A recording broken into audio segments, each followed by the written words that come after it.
Hey there, viewers, and welcome back to the South Main Auto Channel. Sitting inside the 2011 Chevrolet. It's the 2500. It's the 6.0. It's got the rubber floor, manual four-wheel drive. She's a WT. No tape deck, no CD player, no nothing. That's how we like them. Roly-poly windows and manual locks. Guy left me a letter. Stuck it in my pocket. See what he says. And he writes, with fantastic penmanship, I might add, Dear Eric, thank you for looking at my truck. I purchased my truck with this problem. Service trailer brakes, he puts. 3 mechanics looked at the problem and found the following. First mechanic found broken wire at trailer brake relay plug. Fixed. Second mechanic replaced trailer brake relay from Napper. Not a sponsor. Third mechanic replaced trailer brake module, and that was done by the dealer. The module cannot be programmed, however, due to low voltage, he is told. Please troubleshoot and repair. There's no hurry and you can have it as long as necessary. Word of advice, folks. Never use those words to your mechanic in your life. If you do, leave the title in the car because you're never getting it back. Then he writes, love always, Bob, 2011 Chevrolet 2500 HD 60L. Well, Bob, we're going to see what we can do for you, little buddy. We've got the Altel over here. We're going to get her scanning and see what's going on. Sounds like he has a problem with the trailer brake control module not having enough voltage, according to the dealer. A couple codes in it, ABS and trailer brake control module. Skip our mileage. Trailer brake control module says refer to the service manual, but we're after this trailer brake control module. I'm sorry, ABS control module said that. Trailer brake control module indeed does say ignition 1 switch circuit low voltage. So that's interesting. I'm surprised it doesn't have a other code in it for not being programmed, but we're gonna chase this down. I mean, it sounds like it's missing a power feed. So let's find out where this ignition 1 switch circuit goes to the trailer brake control module. We'll verify that it is or isn't there, and then we'll find out where it comes from, and then we'll see what's going on. Just taking a peek here in service data. So let's see. The trailer brake control module monitors the ignition voltage circuit in order to determine if the voltage is within normal operating range. Okay, seems simple enough. It checks it when the ignition is on, battery voltage is between 9.5 and 17, and the module is powered up and completes initialization. So that's interesting. That means it's receiving the serial data bus wake up. Conditions for setting the code, trailer brake control module detects that the ignition voltage is less than 6 Vs. When that happens, the trailer brake control module will be disabled for the remainder of the ignition cycle, and the driver information center will display service trailer brake system, which we have. Service trailer brake system. Fantastic. So now, we don't need theory and operation or anything. We need to know what we need to know. And that is, what's she look like? Hello? Oh, trailer brake control module. JL1 except 10 series. I don't know. Let's go with that one. Because they're both for JL1. I don't know what 10 series. Does that mean half ton? Let's see. This is the control module here. And our ignition voltage must be right here. Oops. What's this? Data communication. The light blue, that's going to be serial data wake up. I know that on a GM. So that ignition we're not concerned about. We've got a 5-volt output, a full-time battery power, which I assume we have. And so it looks like pin 15 is our little guy we're after. And what else? That's the stoplight switch. Okay, do we have brake lights? Because that's, well, I don't know if that's going to be helpful. Junction box, ignition in. Comes from this fuse over here, miscellaneous ignition. That's in the Underhood fuse box. That goes to the trailer brake control relay, that fuse, and that fuse there is our full-time power, just for grins and giggles, because there was 2 different diagrams here. and I don't know what it means by accept 10 series. We will click on this one, and it is still pin 15, so that doesn't matter to me. Okay, I think we have some direction, folks. Oh, she got all the used car slime on it.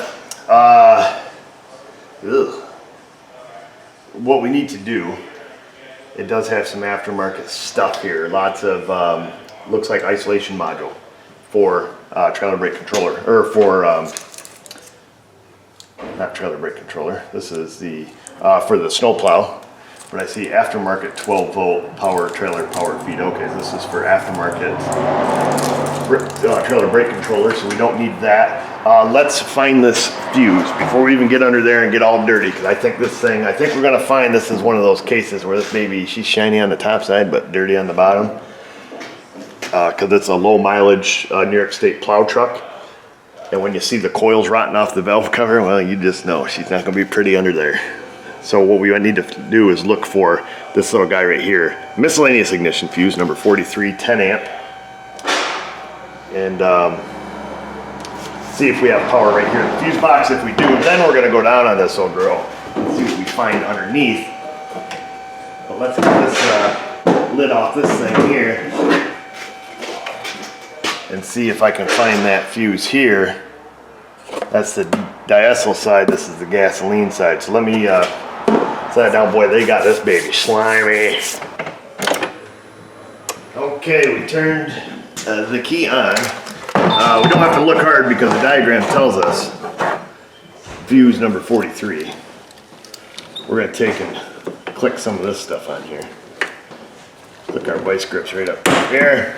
See if we got power. We got power at the stud. Number 43. Where's number 43? Let me find number 43. Shouldn't have to look hard. I think it is this row right here, which somebody's already been in because this relay right here is partially pulled up, the run crank relay. So that means somebody's been yanking the fuses.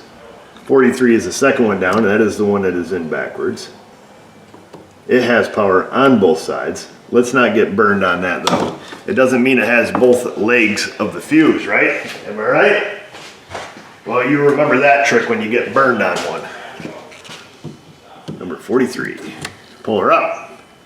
She's bright and shiny. Looks clean in the hole. Feels like we have resistance both sides. So we'll stick that back in. We know we have power here. That's a good thing. Our testing here is done. Let's go down on it. So one thing I want to know prior to going down there is, can we see data on the trailer brake control module? And that's a big no from TBCM, trailer brake control module. I think that's what they call it. But what's interesting is this. Watch this. Boom, we can read codes. Well, we can't read data. So that's neat. People know how computer mumbo jumbo works. This guy doesn't. Don't really care, but I wanted to go on there and see if we could see ignition voltage being at 0.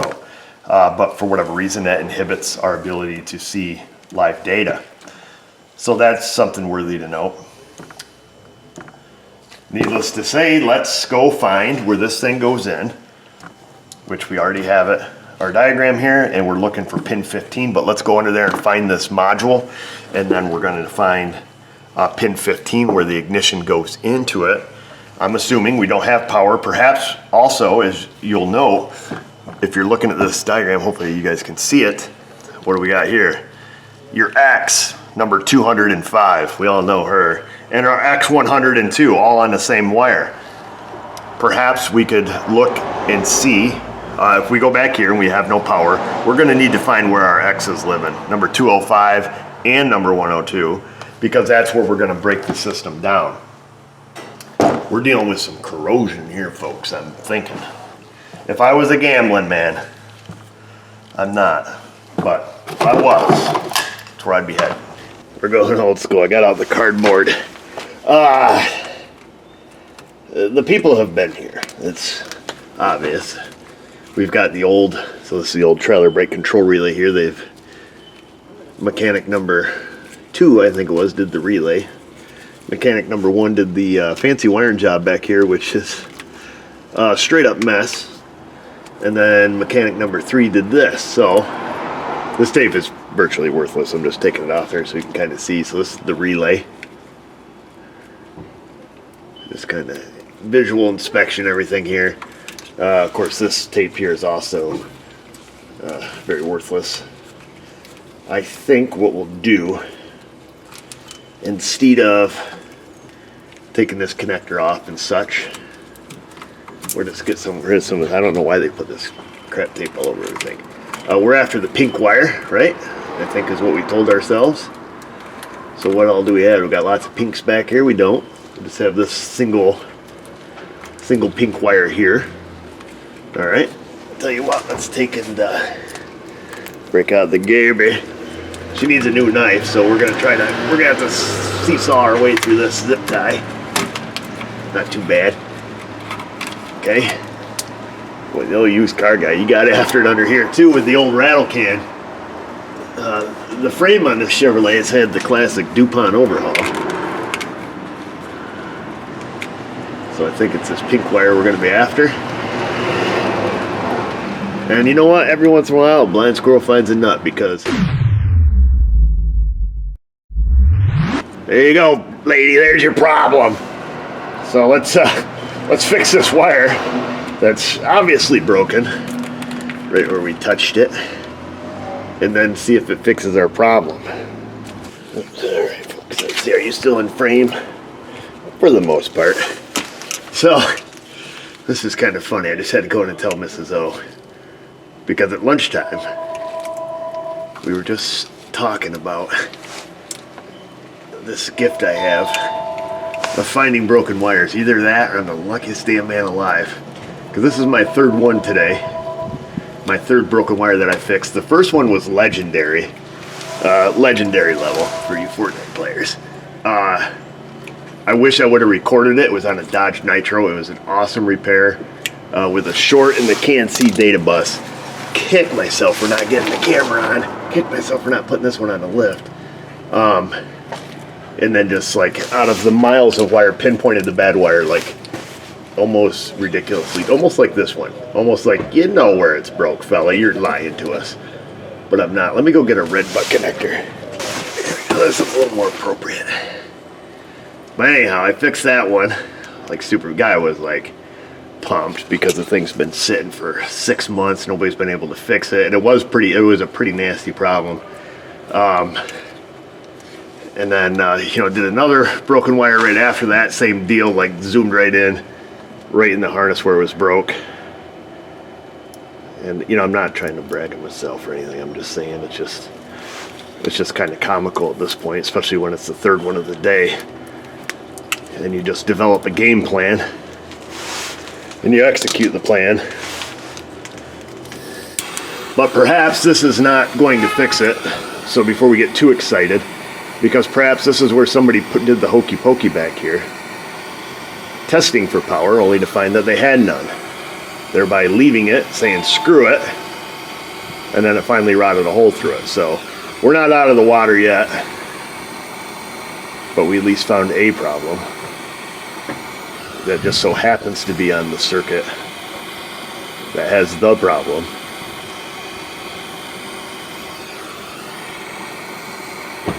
Alright, so we're going to let that solidify. We're going to go see if we got calm. Key's still on. If not, we're going to have to calm down and still look for the real problem. So we're going to go here. I'm kind of holding this so it doesn't fall, and go here. We want to go here, and then here, and then here. Come on, baby. Come on, baby. Come on. Fail. So this is interesting. I came in, I cycled the key, because if you remember correctly, when we read under actions taken when code sets, is it disables the system until the next ignition cycle. So I, just for poop and laughter, cleared the codes and then, cycled the ignition. And our thing is now gone. And, if I squeeze the trailer brake controller, it now brings up the gain output, which I can change. Let me just cycle the ignition again. Let's leave it off for a couple of seconds here. turn it back on. We'll shut our headlights off. And it's not flagging the trailer. Maybe we can't read live data on this. I'm pretty near certain that you can though. Maybe the Altel is not allowing us. No codes. Read codes. This is what we're going to get for not actually checking it for power. We go to live data and there's no comm. So that's interesting. Let's get that little guy. Yeah, that's the guy. Electric brake force meter. Let's get this little guy out. Should we have checked once we found the wire to see if it had power on it? Yeah, sure, but you know what? The test light was up here. We were down there. We were just giving it a look with our peepers, then we started yanking on stuff. So we're going to use this. We're going to plug this in. We're going to see. And of course, the other thing is too, we don't know if that trailer brake control module is programmed. I don't think the Chevy dealer could have programmed it with low mileage or with low voltage. So I don't know what to expect to see here. Perhaps we can't read data without having it programmed. I don't know. I would think though that we would have a code saying, you know, module configuration error or something. Anywho, let's go back here. Let me get this thing. We will slip it in the hole. Try to give it the one-handed handy here. I'm not real good at it. There we go, baby. What do we have? ECU detected, power, 12 volt aux, ground integrity. Let's go up in the truck. Do we have our turn signal? Yes, sir. Do we have that turn signal? Yes, sir. Do we got the brakes? We got both brake lights. And we've got some LEDs lighting up on our trailer brake controller. We've got the marker lights. Give it the no mercy reversey. We got no reverse lights back there, but the fuse is probably missing or blown. And then, so this is our brake force. Let's crank that up to number, however high it goes, number 10. Boom! Isn't that fun? So there, it appears. It's way out of focus. Focus, you. Come on, baby. It's the LEDs messing with this thing. We'll give it full beans again. Yeah. It appears the trailer brake system now functions. Interesting.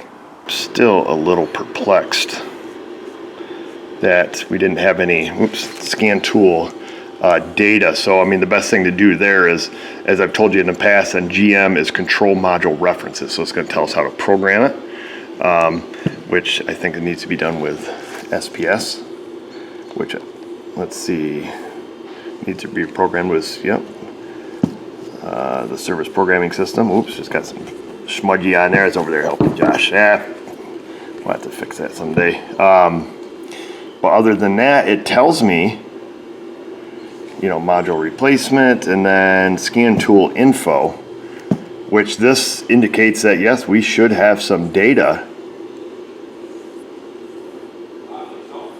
on the scan tool, which I've seen before in the past, which I've used the Altel for in the past. I'm going to grab a factory scan tool real quick. I'm not going to get too sidetracked on this simply because the system works. You know, everything on this little guy functions as it should. With no more codes, everything's cool. So I'm here with the old, make sure this thing's in park, with the old Think tool. I'm going to check these calibration numbers. I'm going to see if this thing has been programmed. More importantly, what we wanted to know, we'll back out here. We are in the trailer brake control module, as you see there. Go to the data stream. We'll go to data, select all, hit OK. Boom, like that. So obviously it's an Altel problem.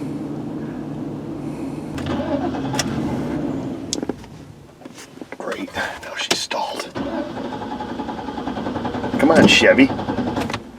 Don't tell me this thing just frickin' puked on me right in my shop. That'll piss me right off. You frickin' pile of crap. Sometimes life sucks, people.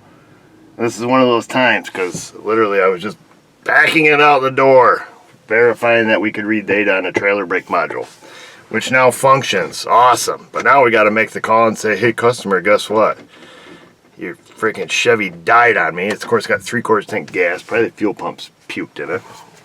I'm going to do a scan while we got this hooked up, see if it tells us anything. Handy, handy, handy. Let me get under and whack on the gas tank, see if the pump just died. Like I said, this thing is pretty low mileage.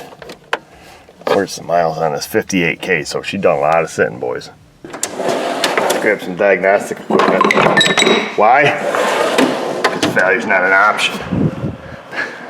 As far as we made it with a Chevrolet, just another day in my life. Let's come over here, had to duck under the mirror.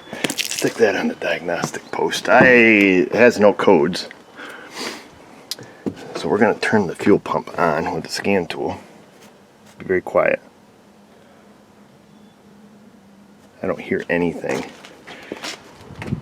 I don't hear anything under here. Let's get our cardboard. And honest to goodness, folks, I'm just guessing at this point. I mean, if this doesn't work, we're gonna have to do some real diag.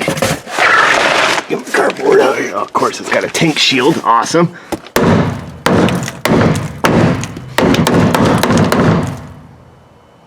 Hear any humming? Hum.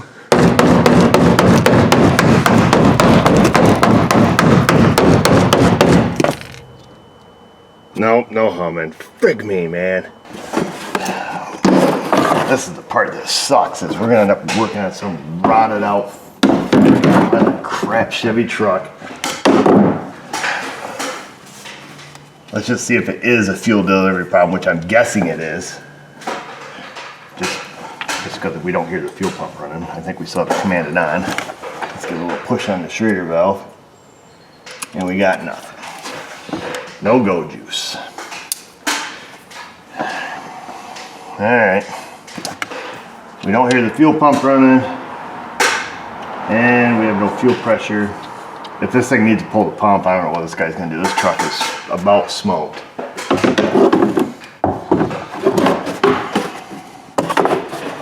Stick this back on here. Done here, let's go to the fuse box. First things first, I'm gonna go get a scan tool I'm familiar with and put this one away. So because we're gonna need some wiring diagrams, and we're gonna need to know who goes where under here, and which relays which, and which fuse is which, and all that stuff. Fuel pump is supposedly this one here. Let's see if it clicks. I think it's a non-clicking type. But yeah, let's get a diagram. Alright, we gotta calm down, not be all pissed off. Fuel pump fuse, number 20 is a 25A. Is that right on this thing? Fuel pump 20. Where's number 20? Right there. So there's our fuel pump relay. There's number 20. There's our fuel pump relay right there. This is our fuse. That one there. Right now it is not hot because the relay is not active. It does look a little funny. She's a little cocked off there. Let's not fiddle with it just yet. Let's go here. Let's see. We want to do list. We want to do engine control module. Select our thing. Get our test. Go over here. Oops. This fella got click happy. Get out of there. Fuel pump relay. Make sure our lines are connected. They are. We want to turn it on. I just heard it click. I don't hear any. Oh, I just heard it click off too. Maybe it only clicks on momentarily. Okay, let me set you down so we can do this. Hold on. We're gonna go right in that fuse. Turn it off. On. Okay, that's one side of the fuse. Off. On.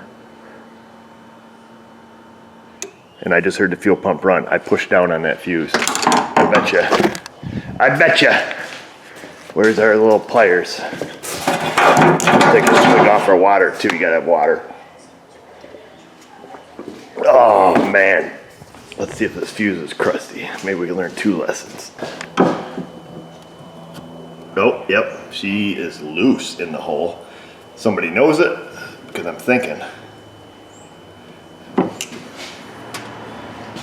she's been fiddled with, because that pulled out way too flippin' easy, folks. Oh yeah, there's no resistance there at all. That fuse just flip flops around in the hole. See, I pretty much drop it in the hole and it just drops right in. There's no resistance at all. Let me get a light. So we beat the shit out of this fuel pump for no reason. Oh, she's nasty. It is all green and crusty in there. This terminal on the side towards the back is all burned out. So what do? Well, let me teach you a little trick me Ma taught me. You spread the old legs apart there, just like so. You give them a tweak and you slip it right in. Because I need to get this pile of poo out of my bay, and this guy needs to buy a new fuse box. Turn it off. Ha! We got fuel pressure now, fellas. So what happened there, Mr. O? Why did this die on your watch? Well, because I put the lid back on the fuse box. That's why. Right before pulling this thing out, talking with you fine folks. I tell you, this truck is going to have a lot of this. It's got a lot of little hidden gems here. And unfortunately, the guy who just purchased it's going to start finding out here pretty quick. Because this sucker is rotted. And you're going to have a lot of corrosion, a lot of connectors, a lot of things like this that are going to start popping up on these low mileage trucks that just sit all the time. It's unfortunate, but it's just the way it is, baby. Just to make sure it's not a fluke here, I do want to go like this.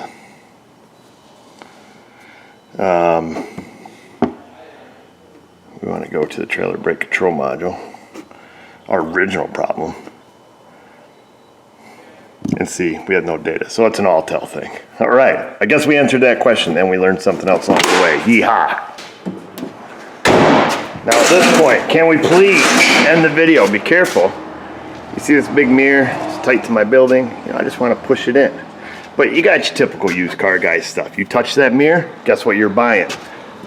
I mean, I wouldn't buy it because obviously this piece of crap's glued together, but you see what I'm saying? Because it's like this. I almost reached up, give her one of these, just folded it in, but then you see this crap. This thing's held together with bubble gum and rust, baby. So that's the world we live in today, folks. The used car guy is king right now. Temporarily, short term on this earth he is. What goes around comes around, though. That's what I say. Eventually. And by that I mean I want you to come around down into that comment section. The comments, the concerns, the Insta, the Facebook. Thanks for the good juju to get us through the whole fuel pump shabaco. I'll let the fella know he's going to need a fuse box. Let me shut this off because we're going to talk about that. Last time I shut the truck off, it didn't start. On these Chevrolets, I think you guys have probably seen me do this multiple times, or any vehicle for that matter, particularly in the Northeast, we have a tendency to go through and check fuses. Check power on this side, power on that side. That does not mean that the fuse has the legs on the bottom of it. It means it has at least one, okay? So always do that. Verify power both sides, pull the fuse, have a little look-see, because you'll get cases like that where you go to slip it in the hole and it think, boop, it just, you know, it's the old hot dog down the hallway routine, you know, it's not even touching the sides type thing. And, you know, that's when, you know, why? Did somebody shove a test light in there, or is it, you know, fretting and arcing and, you know, the holes wore out, and, you know, that's that. So, so make sure you check that. It'll burn you someday. And if you work in a shop and you want to mess with your buddies, pull some fuses out of their fuse box, cut the accessory side off the fuse, and stick them back in. And you'll watch a guy try to diag a fuse with a missing leg for hours. It's comical, it's fun, unless it's you, then it's no fun. So don't get burned on that.